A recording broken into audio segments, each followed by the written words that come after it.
Welcome to the Athletic Performance Podcast, a conversation for all things performance related. I'm your host, Ryan Patrick, and today we're going to do a deep dive on everything speed, power, and strength. Thanks for listening, and I hope you enjoy this episode. Hello and welcome to the Athletic Performance Podcast. I'm your host, Ryan Patrick. If it's your first time here, welcome. We talk about all things health and human performance on this podcast. And if you're returning for a second, third, or even as a regular listener, thank you. I'm confident that this episode is going to meet or exceed your expectations again. Today's guest is Jason Feairheller. Jason Feairheller is the co-owner and strength coach at Function and Strength in Bridgeport, Pennsylvania. When Jason began his training career, he had an interest in speed training, and over the past decade, that interest has turned into a passion. Jason has developed the course Improving Game Speed through Multidirectional Plyometrics, which can be found at multidirectionalpower.com. He's also the co-host of the Game Speed podcast, and in my personal opinion, he is a multi-directional speed expert who just absolutely unloads on this podcast. You're in for an absolute clinic. We talk about numerous topics that Jason dives deep on, like his foray into game speed. He was observing his athletes and realized that some of the things he was doing just wasn't transferring to in-game speed. He talks about shin angles from the perspective of change of direction. As a coach, I'm always talking about shin angles with my athletes when we're talking about linear acceleration, but Jason gives some perspective on how to use this same framework when it comes to multi-directional speed. We also talk about how he sets up his program. So if you want to see the thought process behind a multi-directional speed expert, Jason tells you exactly how he would go about setting up a 3-day-a-week training program. And we also talk how to assess game speed. So if you're a coach who's not able to go and watch all of your athletes, or you have so many athletes that it's just impossible to make all of their games, he talks about some very pragmatic ways that you can observe game speed inside of your own gym. And last, he even talks about what kind of footwear should be ideal for athletes who are training to improve multi-directional speed.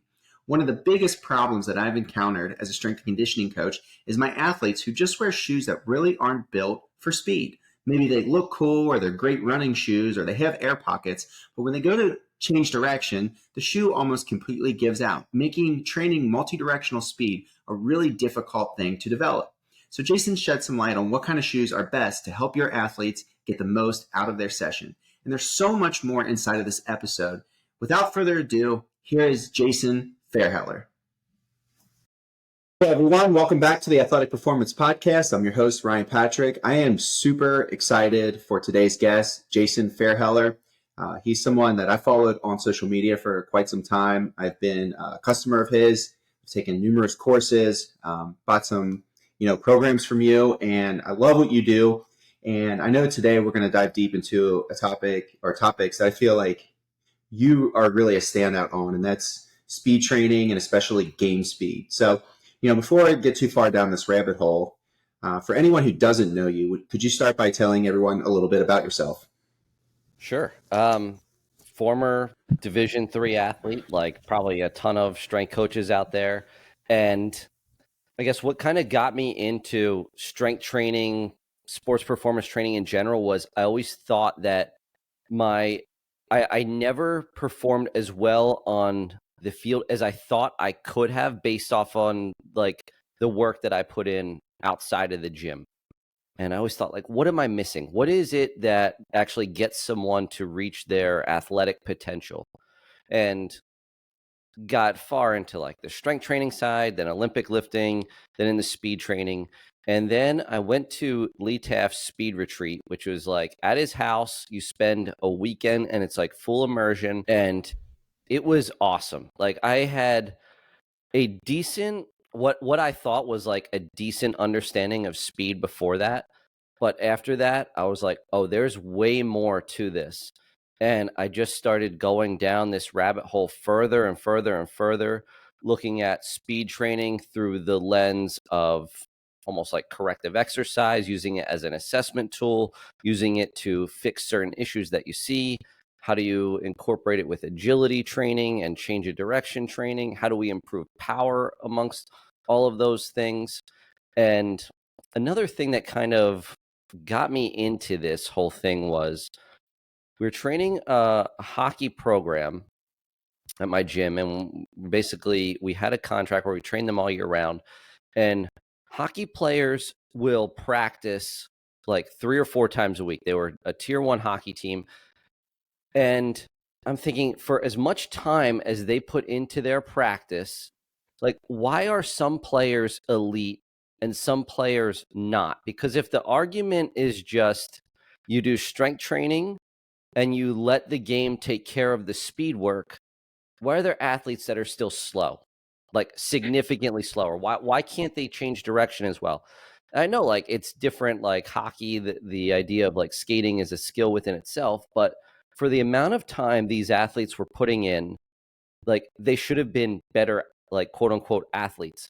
And you can apply that to any sport. It's like every sport now is pretty much all year round. So why are there not actually like better athletes out there? And then starting to incorporate a lot of these speed topics and speed ideas into a training model, what I'm seeing is a lot of them aren't necessarily good, what I would call movers on the field, meaning they don't transition well, even within closed change of direction drills. So if someone isn't performing that well, how can I expect them to move well when it comes to any sort of reactive scenario?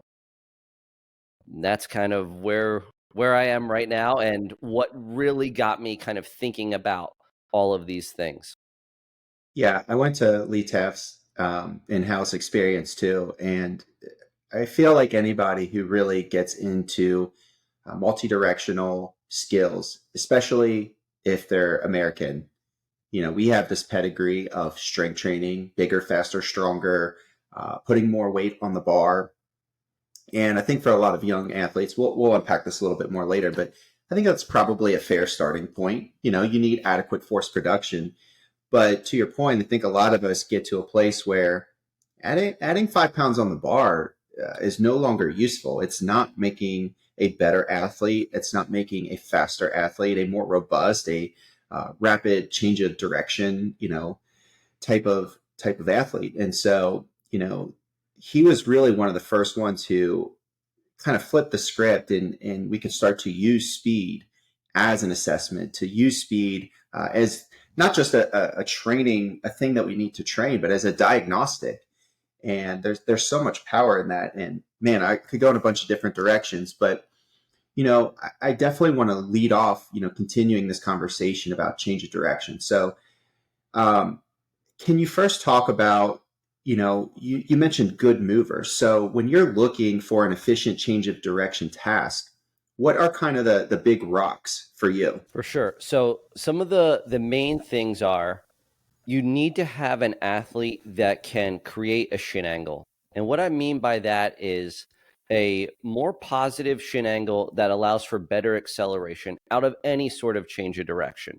So in order to have that, they need to be able to have a wide foot plant outside of their center of mass.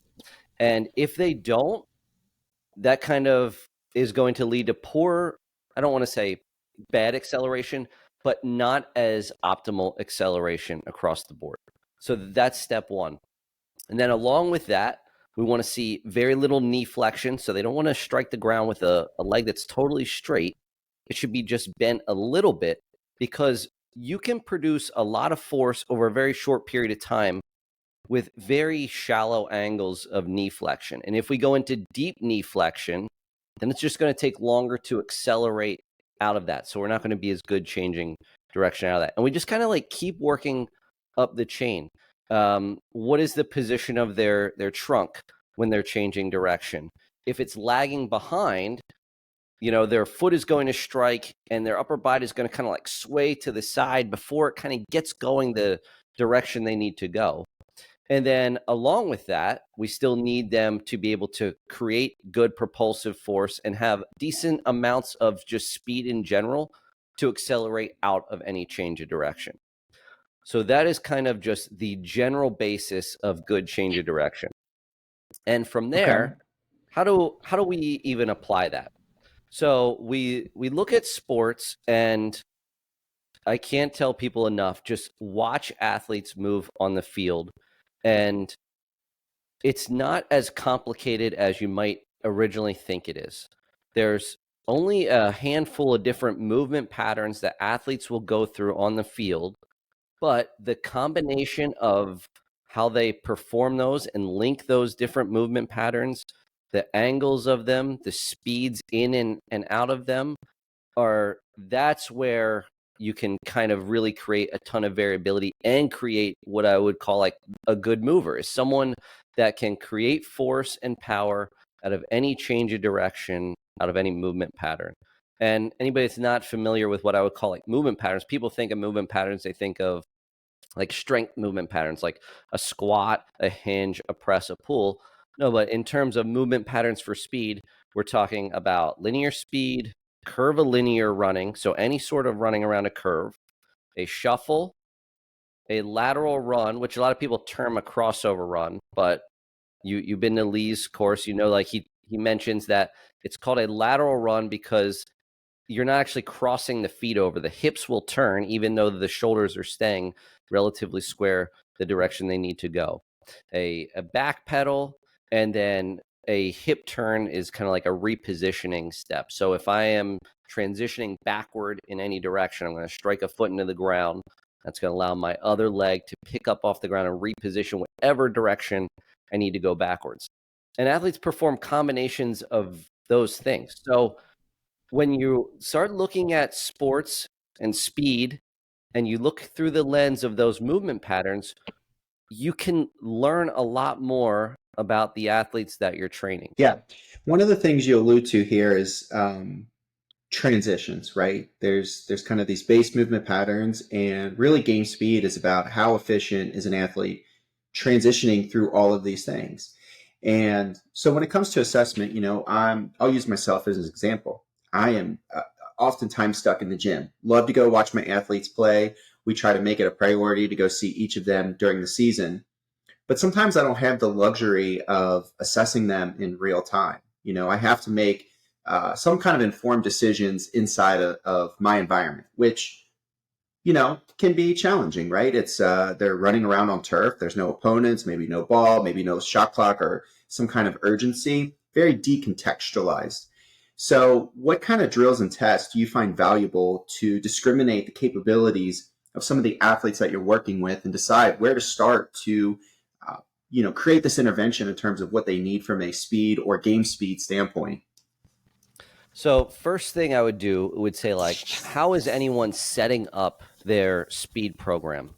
And in general, how I would set up a program would be, I would have, and we'll call this like a 3-day a week program. I would still have a day focused primarily on linear speed. And then I would have a day where I'm doing attacking drills, which I would say any direction moving forward. And then a day of like side to side or retreating drills and retreating any direction moving backwards. Now, when we are doing attacking drills, that doesn't mean that today we are only doing a shuffle or we are only doing curvilinear running. It should be layering in the drills over the course of that speed training session that you're doing that day to make them tougher in terms of you are adding more speed to the change of direction. You need to increase the level of coordination to execute the movement skill well. And then you can start off with something very basic. Let's just say I'll use a side to side or a side to side type of speed training day. I'll just say first thing would be a shuffle out and back. That's very simple. All right. What am I looking for first? Can athletes cover some distance with a shuffle? Are they executing it based off of the model that I have in my head? And the model that I have, athletes need to start low.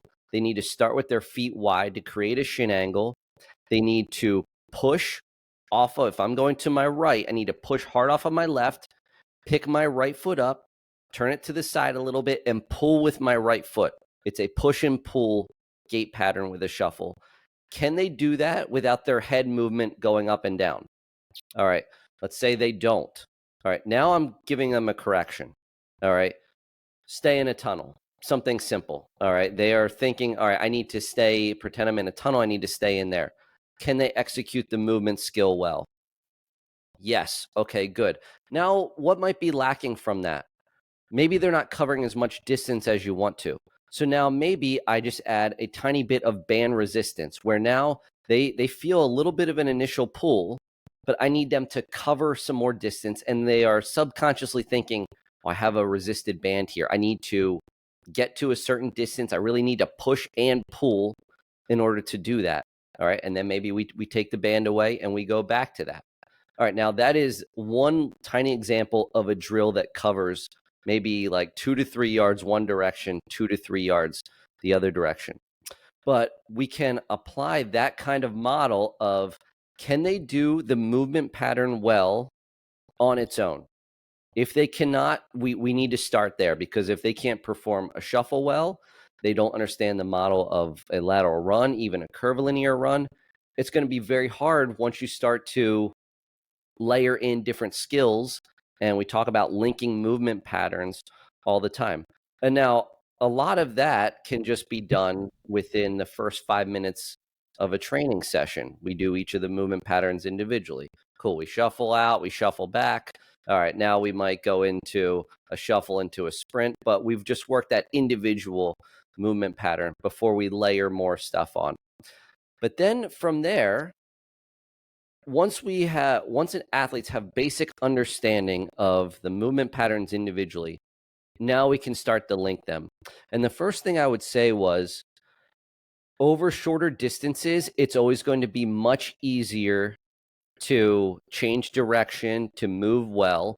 And the reason for that is because over just a few yards, athletes don't have as much speed. It's just impossible for them to gain a ton of speed. And it makes it then easier for them to transition or to decelerate, even redirect force, slow down. And then once they can do that over shorter distances, now we can add more speed or more tougher angles of change of direction. So there are a few different ways that you could make change of direction more difficult. You can add, and I'll start off by this saying, about 7 to 8 seconds is the max that I will typically do a drill, just because after that, the quality of the movement goes down. And if I'm training speed, I need athletes moving as fast as they're capable of moving. So I don't want it to turn into a conditioning session where, okay, we do a 10-second drill, next guy up, they go, all right, first guy's right back up, where they're already tired. And now we're just doing conditioning. We're not actually improving their ability to shuffle faster, to perform a lateral run faster, any of those things. All right, so now we have that down. So we have our limit of time. Drills will typically be like 1 to 2 seconds initially, and that means that they are just covering short distance with maybe a change of direction. But if I want to make it more difficult, I add in more total distance within the drill. So that could mean maybe I'm going 3 yards instead of just out and back. I'm going out, back, out, back. So I've layered in more distance that way. And that makes it more intense just through more change of direction within that.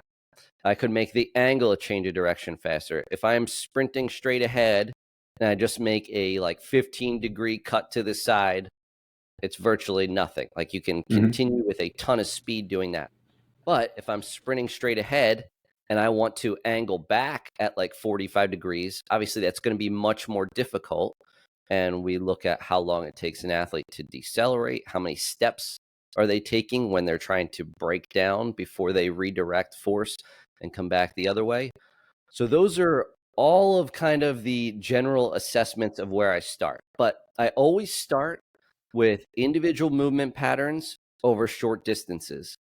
And once athletes understand, okay, I need to move fast, I need to cover some ground, I need to be quick off the ground, then that is kind of the foundation of which you can start to make things more difficult and progress however you need to. So I'm imagining walking through a session that you just kind of outlined. Athletes come in and you're using some of these basic movement patterns, whether it's a shuffle or lateral run, as part assessment, part warm up, and part patterning for the athletes at the beginning of the session. Is that what I'm hearing?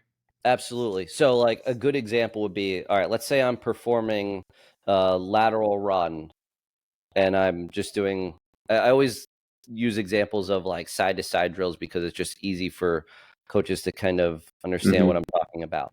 But let's say I have an athlete who is pretty strong and can get off the ground pretty quick, and I'm having them perform a lateral run out and back. We've already done our warm-up. Now, our gym is about like 20 yards of turf by like 8 yards of turf. So we don't have like a huge amount of space. It's plenty to get done, whatever we need to get done, but it's not like I just have endless amounts of space. I would have them, because they can be quick off the ground already, and because they have pretty good amounts of strength, perform the drill with a band around their waist where they are doing like a band accelerated lateral run, where they are running towards the anchor point first and then away from the anchor point. And doing that, and you can adjust the amount of band tension that you have to kind of accelerate them more and to create more force over very shorter distances. Now, let's say I have an athlete who is the opposite, where they're not quite as strong. They have a pretty poor start. They need more of a push.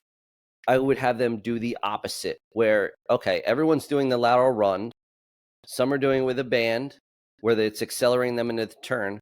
But that athlete who's not as strong with the band around their waist, they're moving away from the anchor point initially and then coming back. So when they move away from the anchor point, they have to push against resistance to try to cover some more ground. But then when they come back, the band, because the tension increases, actually assists their change of direction and gets them moving back faster. And then over time, we can manipulate that where they don't need to have as much band help when they're doing that type of drill. And that's just like one example of how you might do that within a group of athletes, but they kind of have different needs. And I mentioned before about utilizing the total distance that you're working with. An athlete might, if someone is a little bit slower and I need them working on just getting out of change of direction quicker, it might just be perform a lateral run one direction, which would cover like 2 to 3 yards, and then sprint out of that. Whereas an athlete's a little faster, you're just going to go 5 yards before you change direction and come back, just because the intensity is slightly higher, because they're able to have more speed prior to that change of direction.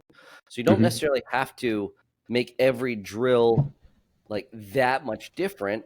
You just know, all right, here are some of the ways that I can easily and quickly progress a drill, and then just go apply that on the spot right there. Yeah. So I love this because, one of the things I think, you and I both follow Lee. One of the things he does so well is he does this whole part, whole approach where he's able to understand what an athlete needs in real time based on whatever deficits he perceives, or coaches listening, whatever your movement model is where the athlete is falling short, and then able to make the adjustments and then kind of revisit that movement pattern. I'd love to hear you riff on this, because I think one of the challenges, especially with larger groups, is having, I guess, maybe the framework to do this, but also how to recognize some of these deficits. So when you're coaching your athletes, is this an emergent strategy for you in terms of how you're implementing some of these correctives? And correctives not in the movement sense, but say, adding the band as assistance or resistance. Is this something that, in your head, you've got a model and you're making these adjustments in real time? I do make the adjustments in real time, but I'll even back up a little bit, where the first thing I need athletes to understand when they come in, and this is even before the individual movement patterns, is really understanding what is an athletic position. And athletes will come in and they'll typically have their feet right underneath their shoulders and their knees will be bent a little bit.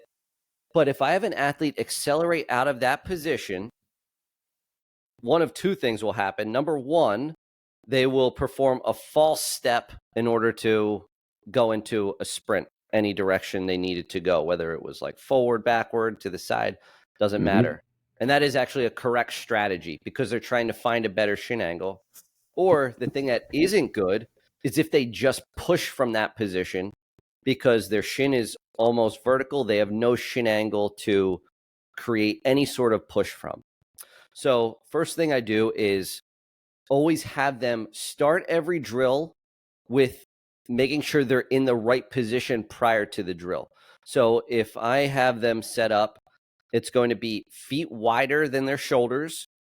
Bring your hips straight down. That's going to bring your knees forward to load up your Achilles. And then we lean forward a little bit from the trunk from there. And if you look from the side, it creates like a W position. And that is the standard, because if you don't set athletes up the right way, and especially with a team, because it's usually like somebody goes, the next person goes, the next person goes. But if they don't actually like set up the right way, they're never going to perform the drill how you want them to perform it. And I need to get athletes used to pushing from these lower positions. It doesn't necessarily mean deeper knee angles and deeper ranges of knee flexion. It just means get used to pushing from lower positions. And depending on the size of the group that you have and the overall ability of the group, I'll usually manipulate the starting position. So I'll have them start there. Or even if we're doing like a half kneeling start, instead of just, all right, we've all done like a half kneeling press and a half kneeling stuff like that, where one knee is on the ground and the other leg is kind of right in front of you. What I like to do is the leg that's in front, put it further to the side, angle their shin so they already know like this is where I need to push off from. And if athletes have a hard time pushing from there, let's just say a team in general, because you will progress a team slower than smaller groups. It just happens that way. There's no way around it. But if you can kind of figure out, does this team need more kind of, I'll even say like strength work or more development of like a force and just getting a push, or do they need more elastic qualities? And I would still work on both of these things all the time. But Absolutely. that dictates a little bit of where my session is going. And then from there, there's always going to be a quickness element to my training session. And I know like we wanted to bring this up at some point, but using like quick feet drills or drills where, I'm tapping the ground as fast as I can, I like to use those drills to get athletes to get used to moving fast. And I don't think athletes truly understand what their capabilities are unless you put them in positions where, all right, I need as many foot contacts as possible over 5 seconds. And if they're not getting in at least 3 or 4 per second, then that's something they need to start figuring out and to move a little bit faster. All right, so now we've got them used to moving fast. Now this is where I might start to pair athletes together a little bit of about equal ability. And even doing a change of direction drill that's a closed drill, you can, let's just say I'm just reacting off of someone, but the rest of the drill is just a closed drill. Even just that little bit of a start, they still are thinking about what they need to do a little bit. Always helpful in terms of getting them to move faster. So the number one thing I'm looking for is finding ways to get athletes to get used to moving really fast. I don't want to see anybody perform drills at even 80 or 90%. Not going to get them any faster. 100%.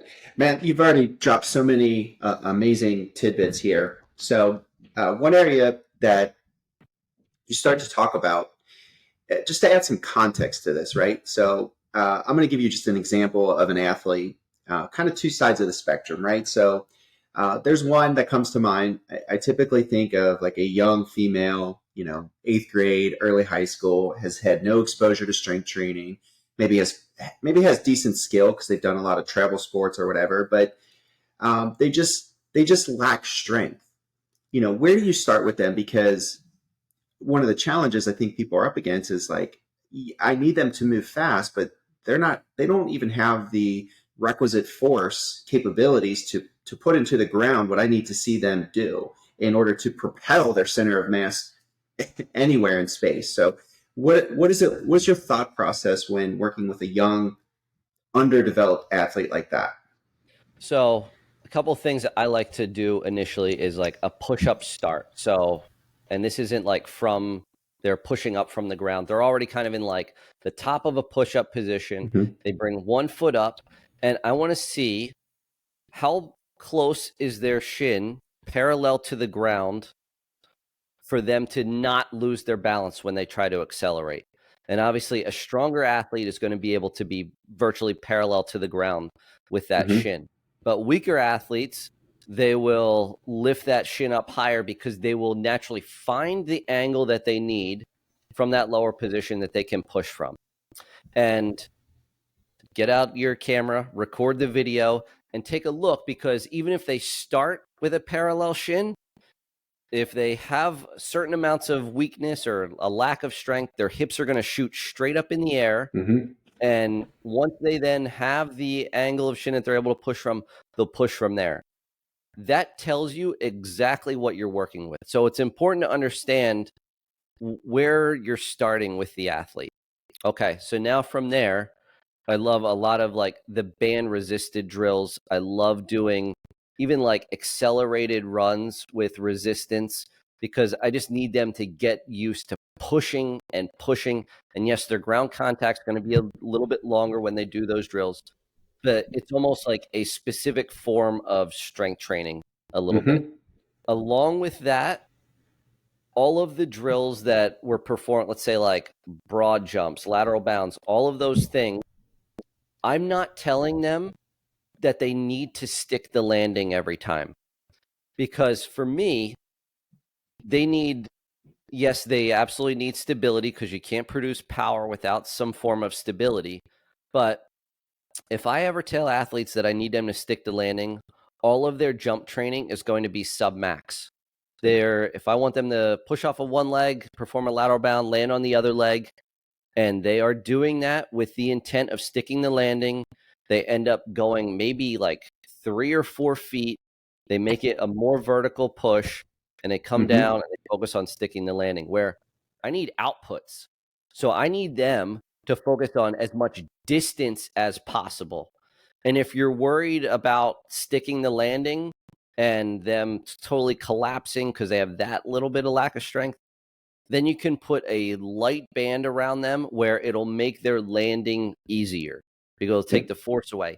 But the whole goal of that is to create as much push into the ground as possible. So that's the other part. And then along with that, they're obviously doing some form of strength training in order to continue to develop strength over time. And the main thing with that is you just have to get them to be consistent over long periods of time. And then as they're building strength, you're still trying to get them to push from as deep a shin angle as possible.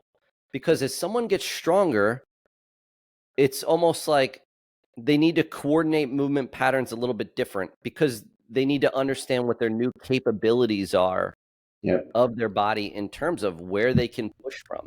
And if you watch all of the fastest athletes, the best athletes, they all get in these low positions and able to create really deep shin angles and push from far outside their center of mass. And ultimately, like, that's the goal. And we just kind of, as we're building strength, we're just working towards getting into those positions a little bit more. But more of the focus is on that kind of strength side, that more of like a force type of output-based jump training, rather than minimizing time on the ground. That still is going to be in their program, but the main thing is they are really trying to just work on putting more force into the ground. Absolutely.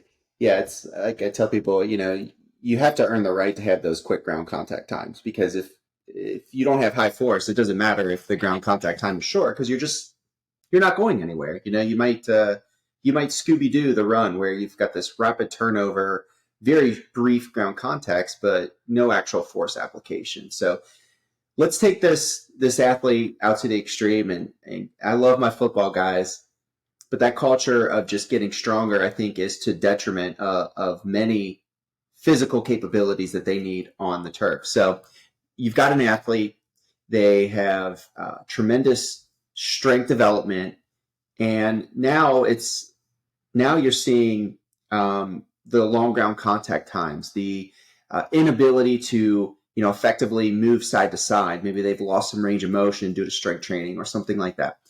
How are you starting to navigate that in a speed development program?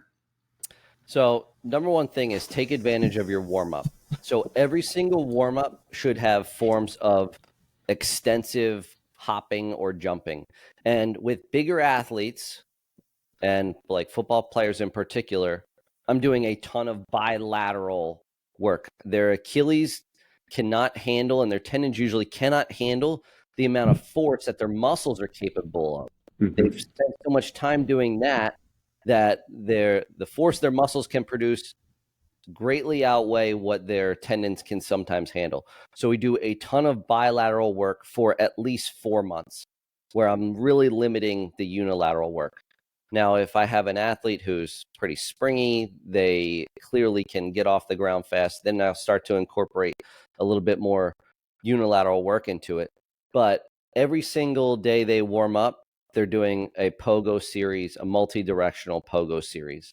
And I'm even Mm-hmm. cueing them when they're doing their pogo jumps. Don't let your athletes get lazy and you see a lot of knee bend with the pogos. No, we want this to Yep. be elastic. So even if they're not necessarily getting high off the ground, we are limiting the time on the ground. And I'm cueing them all the time. Minimize time on the ground.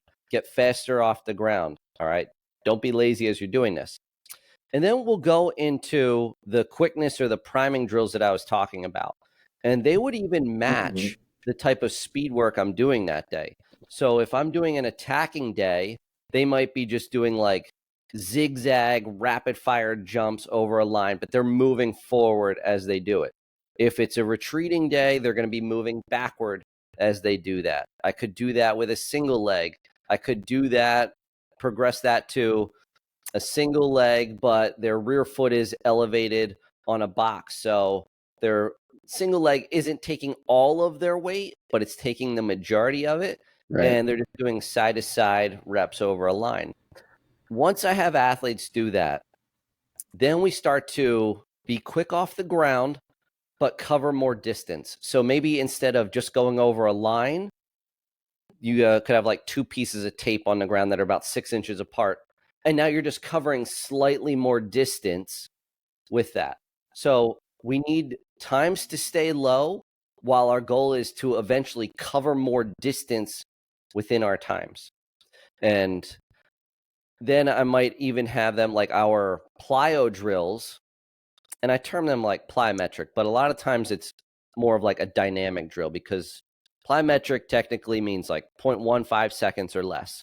Right. But a lot of the drills, my end goal with training is to be powerful off of a single leg, because if we are reacting to another athlete on the field, we are not doing a hockey stop with 2 feet on the ground. It is 1 foot plants into the ground while the other leg repositions the body Yep. wherever it needs to go to stay with that opponent. So what I would term a speed skater, just because I want athletes to think about getting off the ground fast, is a push off of one leg, kind of like a lateral bound, but they're punching into the ground and coming back quickly. And I need them to cover as much distance as they can where time on the ground does not increase. And I need them to find that exact spot every time. So if athletes are quick and they cover just a couple feet with this, great. Go out further, go out further. Let's say they Mm-hmm. get out like 4 or 5 feet. All of a sudden, it's slow off the ground in order to come Yep. back. That's the limit. Back up just a little bit.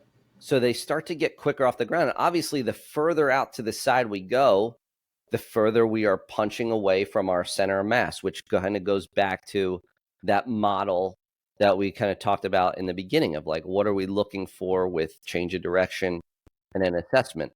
And then along with that, we need their head to stay in relatively the same position. We don't want to get a lot of vertical movement, because if we start to get vertical movement when we are going to the side and then coming back, now we're not accelerating well out of Right. that because we've lost that shin angle.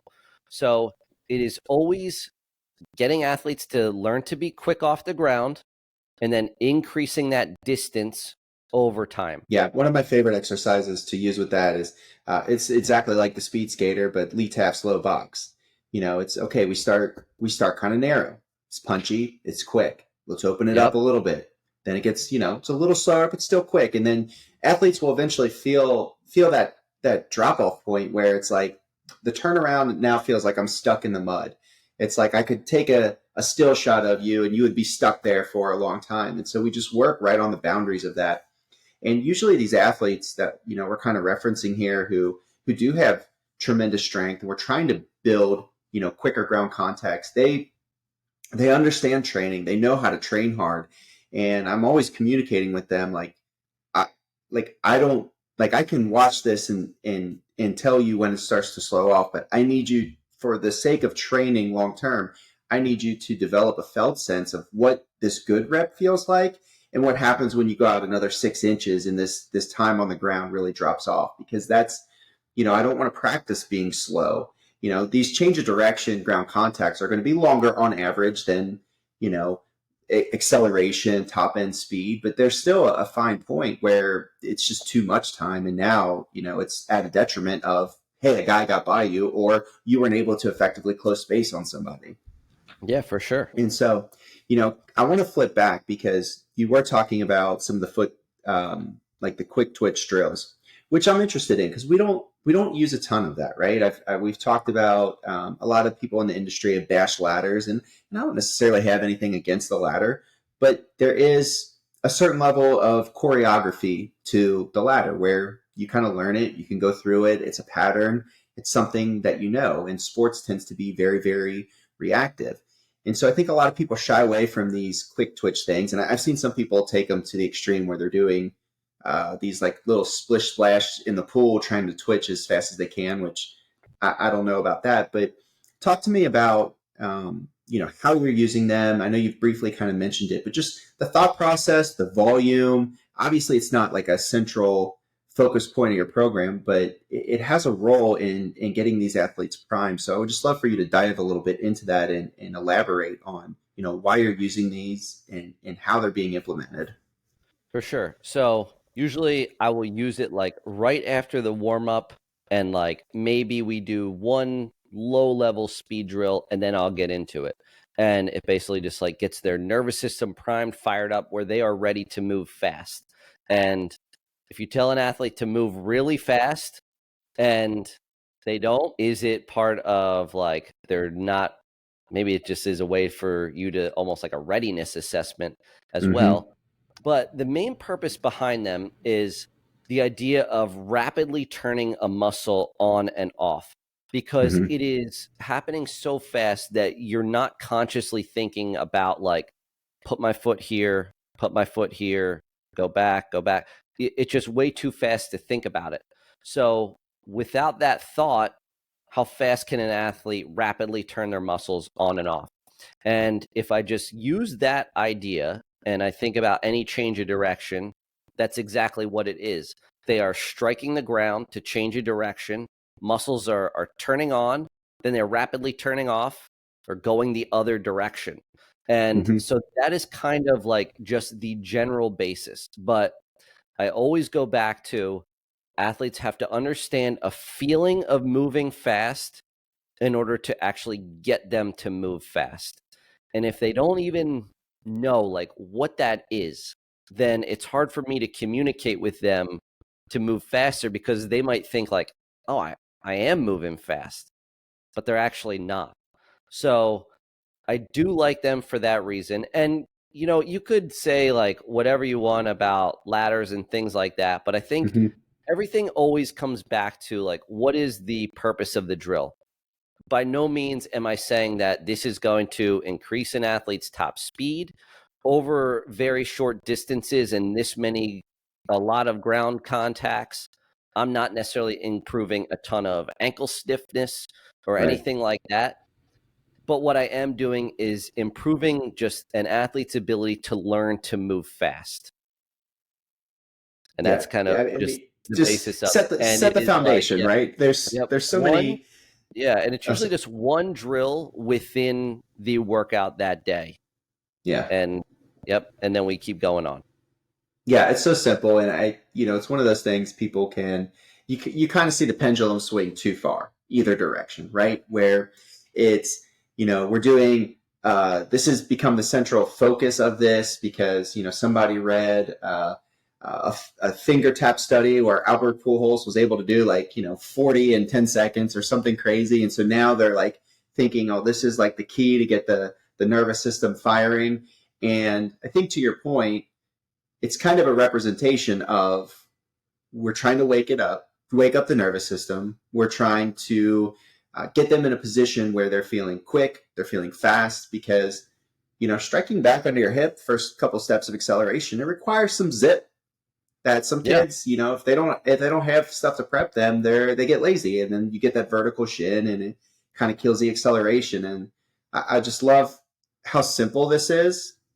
But I don't see as many guys utilizing it, and that's one of the things I really like about your program. But inside of that, there's the foot contacts and change of direction, the ankle stiffness, and one of the things that I also see you do that not many people talk about, I've seen JB Moran talk a little bit more about it recently, is really isolating the foot and strengthening the foot. So I've seen you use the slant boards and some other type of like isometric drill. So could you just riff on that for a minute and talk about how you're utilizing that? for sure. So foot development is huge, and I mentioned before that you cannot produce power without stability within a system. So that can come through your hip, or it can even sometimes like come through your foot. And Mm-hmm. if you were to get somebody who runs a curve run, and let's say like a relatively tight curve, and they run it at full speed, and you take a still shot and you look at their shin, how far leaned in towards like the curve they are versus the position of your foot, it would literally look like their ankle is broken. Yeah. And you're like, wow, like I didn't even know my foot could get into that position. But a lot of that comes from just extreme stability off of the different edges and angles of the foot. So if I'm doing a curve run, for example, that day, and I want to do some outer edge work on the side of my foot, I'll put the slant board where the slant is going down like towards the medial part of my foot. So that's going to Mm-hmm. be closer to the ground. And weight has to be on the outer edge of my foot. And obviously, like the steeper the angle, the more difficult it's going to be just to hold that position. But you can work on holding that position. You can work on then like bringing a tennis ball around your body while you hold that position to just add a little bit more Yep. instability into it. But I like instability on hard surfaces. I'm not a fan of doing a lot of like footwork on like Eric's pads or things like that. Right. And I understand like in rehab settings that might be the right thing to do, but I'm trying to create stability off of a stable surface, and I'll use the slant boards for that. And even this is something I picked up just like a couple years ago from a Franz Bosch course, but it was even like the strength specifically of the toes, where Mm. like walking around, let's say you have like a 45-pound bumper plate, you put it up close to the wall, and you walk around the edge of the bumper plate, but you literally only keep your toes on it. You don't let any part of the ball of your foot and where your toe meets your foot, you don't let that touch the plate, and you Oh, I don't think walk I could do around that. it like that, and you would not believe, like you might have what you think is a strong foot, but you might have weakness within your toes. But if you think about, all right, strength through your big toe, that's going to be the last thing that leaves the ground. We want Yeah. to create stiffness through that position. And those are some of the things you could even do, like a calf raise, but instead of like bending at your toes, you try to keep your toes stiff where you go up almost like a ballerina up on your toes. Ooh. That also creates some more toe stiffness. Um, yeah. And I'll say, like, once I have athletes for a bit, our warm up and all of our pogo series, we do it without our shoes on, just to Okay. get them used to feeling the ground with their feet, creating a little bit more stiffness. And as soon as an athlete takes a shoe off, they immediately spend more time on their forefoot, which is what I want. I don't want them to constantly like drive through their heel and land totally flat footed.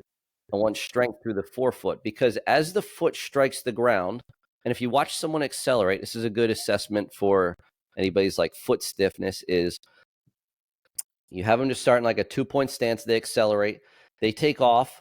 When their foot strikes the ground, does their foot change in shape? Like, does their heel drop towards the ground, or does it remain stiff where every bit of force they put in is then able to go forward? And it's a good way to see, like, if their heel drops a ton, their strength greatly outweighs their stiffness, and especially for their first step. All right, we know that that is something that they are leaking power through that first step because they lack stiffness within the foot. You can do a bunch of like isometric type of drills where you are on like a PVC and you're just balancing on a single foot, where you are not letting your heel drop towards the ground. You're trying to keep the PVC underneath the ball of the foot and almost like curling your toes around. And that'll even help like strengthen your foot a little bit. But all of those things work the different arches of your foot and the different positions of your foot that you would use whenever you are striking the ground. And we all know sprinters, like their 100-meter sprinters, their ground contacts are like 0.08 seconds, sometimes even a hair faster than that. Yeah. You cannot do that and have a weak foot. And now sprinting alone is also a great way to build some of that stiffness, particularly once you get up to like max speed training. But these are all additional things that you can easily do. If an athlete comes in early to a session, great. Let's do some like foot strengthening stuff while you're just waiting to get started here. Yeah, one of the terms that I like is, and I think I can't remember who I stole this from, but when you strike the ground, I want a confident ankle, right? So if you're on the forefoot, I don't want to see the yield and give way of that. I want to create that stability. And, kind of on that note, something that I would like to hear you touch base on, because I feel like anybody who trains multi-directional speed indoors runs into this problem, and that's footwear. You've got the 100%. Adidas, the Adiboost, which have no side-to-side stability. So I would just like to hear how you contend with some of the shitty footwear that's out there. As soon as somebody comes into the gym, I'm all over them about getting the right pair of shoes. And usually I'll tell them, you find a turf shoe, you find a basketball shoe, Yep. and any sort of court shoe, and you're good to go. Luckily, a lot of athletes play on turf now, so they at least have a pair of turfs. So they can use that if they need to. But the problem is it will totally change how an athlete moves. There's no question about it. They will move based off of their foot sliding in their shoe, and it totally limits what you can do that day. If an athlete has poor footwear, I will likely change a drill so they can at least perform it kind of well. And I'll either decrease the distance, change the angle, or just give them a totally different drill, because it's virtually a waste of time if they can't even plant their foot the right way without sliding totally out of their shoe. Yeah, and I get it. I'm a shoe head. I like a good pair of kicks, but with some of these kids rolling with air pockets, I'm like, you realize, you are literally never going to find the inside edge of your foot to effectively propel out of a cut with this shoe on. Like you have to change footwear. Yeah, luckily there's like a Dick's Sporting Goods warehouse like 5 minutes down the street. So I'm like, you could probably find a pair of shoes there for like $40. Like, go get a new pair of sneakers. Yeah, just buy some old basketball shoes. They're on every outlet store. Under Armour, they typically got like an extra 50% off. I'm like, I don't care if they're ugly or they don't have your colorways. Just put them in your gym bag. Only wear them when you're here. It's totally fine. That's it. All right, man. Kind of starting to wrap up. If I were to go to your page and I look at your Instagram, I see a lot of great drills. And many of them are working on some of the movement skills that we've talked about. But obviously, when we talk game speed, there's chaos, meaning I don't know where I'm going, when I'm going, how I'm going. I'm just reacting to the situation, right? And there's this chess match back and forth between an offensive person and a defensive person to either, take space or close space. And so I would just like to hear you. Where in your program, or how often, or what are you doing to implement reactive or open-ended drills to actually look at some of these skills in context with your athletes? For sure. So going back to what you said, game speed is always going to be the ability to create or take away space on the field. And depending on if you're an offensive player or defensive player, that is going to be your task. And breaking that up further, it can be broken down into the perception part, agility, and the change of direction part. And that's like their physical ability to perform the task as they intend to do it. So we mentioned the parts of change of direction, meaning like minimal ground contact, minimal knee flexion, foot strike, their trunk, the new direction of travel. So we focus on that.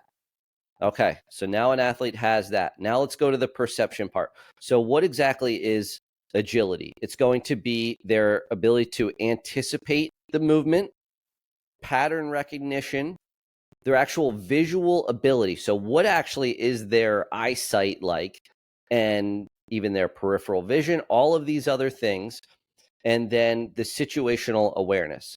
So now things that we can do in the gym, we can perform pattern recognition drills. We can perform like visual ability drills. But as far as anticipation, maybe we can do some of that. But typically, I don't want people just guessing.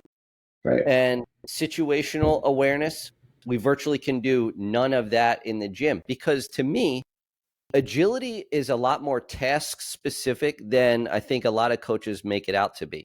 Right. And if I am performing an agility drill at the gym and I have like 6 people and I have all of these general rules and I make up this game, that's really cool. That doesn't necessarily transfer at all, because even like a lacrosse player is going to have a lacrosse stick. That's going to change the distance between the people. A basketball player can move really fast still because they can still handle a ball that's going to be closer distances. But a lot of the times, like, to me, it comes back to agility drills need to be primarily 1v1. You need to beat someone, or you need to take away that space from someone so they can't beat you. And the drills that I do, and I do love agility drills, would be after the rehearsed movements that day.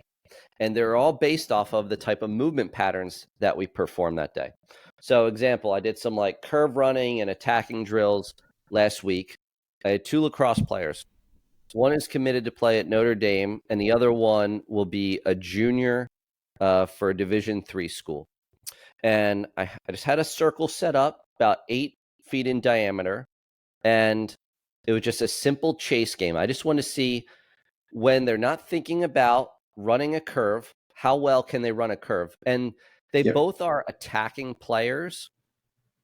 So when we think about like getting close around the net in lacrosse, you see a lot of scores happen right around the goal where an athlete is running a tight curve around, and they're trying to beat someone doing that. So the way I did it was I had them both at opposite sides of the circle, both facing away from the circle. On my clap, they both pivoted and turned, and one was the chaser, one was being chased.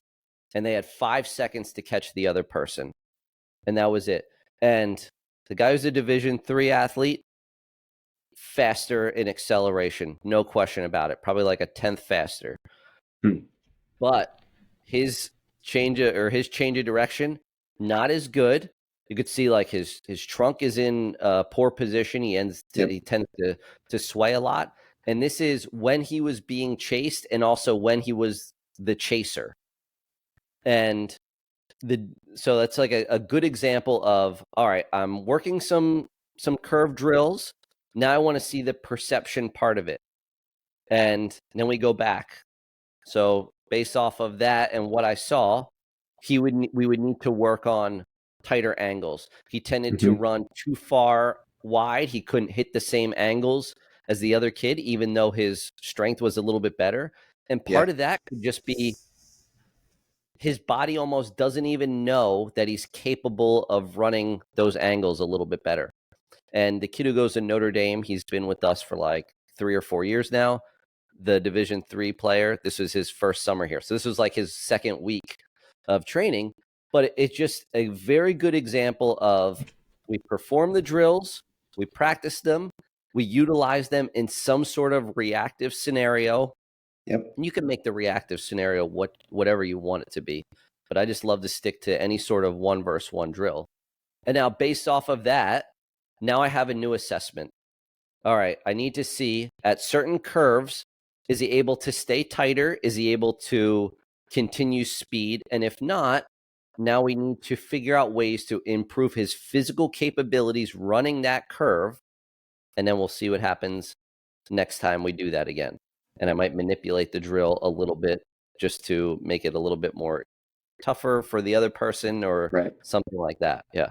It's some constraints, man. What you're able to accomplish, our turf area is similar to yours, but what you're able to accomplish with your athletes is nothing short of impressive, man. You obviously utilize that space in a really effective way, and you've talked about numerous movement patterns today, which curved running in general, I feel like is going to happen at some higher velocities. In some cases, obviously, if you're circling a net in lacrosse, it's going to be a little bit lower velocities, tighter curves. But in open fields, you've got some of your soccer players making runs and things like that. So the fact that you can navigate this with the time and the space that you have is phenomenal. So, man, this interview as a whole was just very dense with really solid information. And I appreciate you carving the time to come here, share your thoughts. I know I picked up a few things, and I feel pretty confident about what I'm doing too, because I'm just kind of nodding my head the whole way.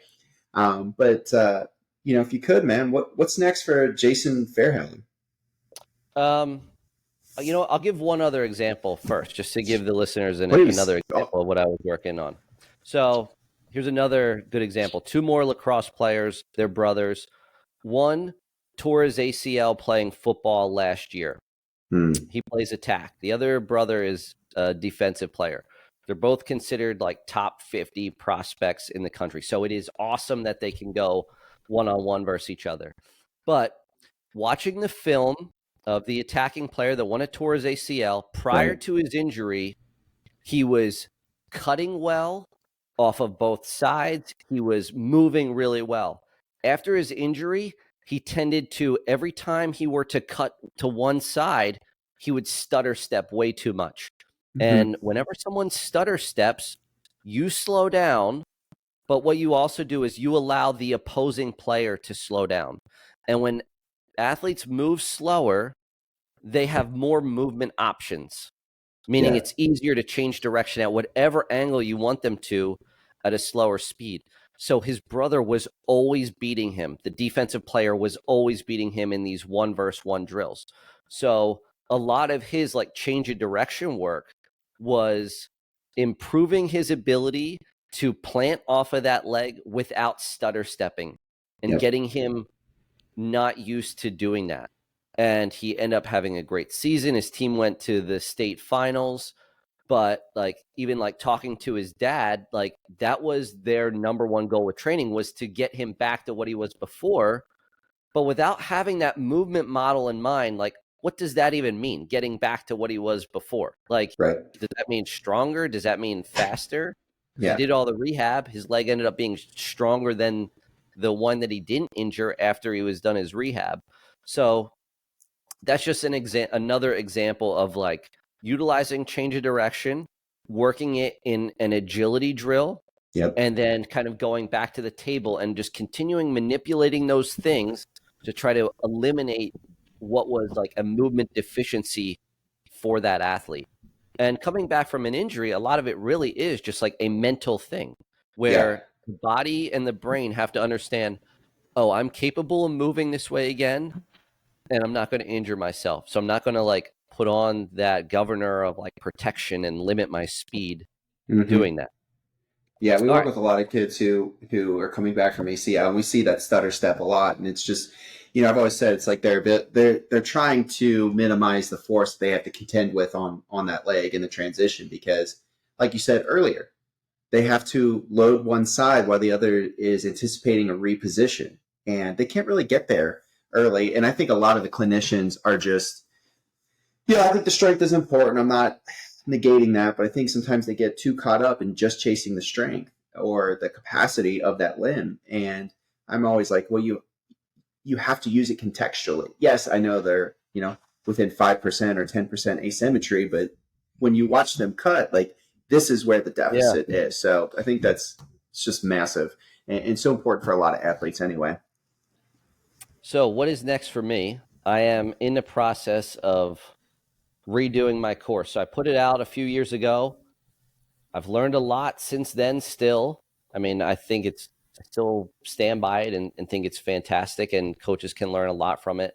But I think there's even more that I can add to it. So in the process of editing, which takes just a long time to get through, of doing that. So that is like the next big thing on the list here. Oh man, I'm excited for that. I still love that course. I go back and reference it fairly often. You get kind of stuck in doing certain things, and I'm like, I need to jog my memory here. And it's definitely one I go back to. So that's exciting, man. Like I'm really pumped for Thank that. you. And obviously, you have your own podcast. The Game Speed Podcast. Yep. Formerly the Speed and Power Podcast, but as I've transitioned down this road, it really has become about developing game speed, not just general linear speed and power development. Yeah, I like the rebrand. It's very solid. All right, man. Well, I will tag you in the socials and make sure that people can find you and find your content. I think it's for any coach who's looking or athlete who's looking to improve speed. Jason is a guy I have learned a lot from. And again, man, thanks for carving the time. It's a huge honor. I appreciate you coming in and doing this. And I just feel like this was an absolute clinic today. All right. Thank you so much. All right. Take care. If you enjoyed this episode, please remember to rate and review us with 5 stars only. Then subscribe so you can get all the latest updates.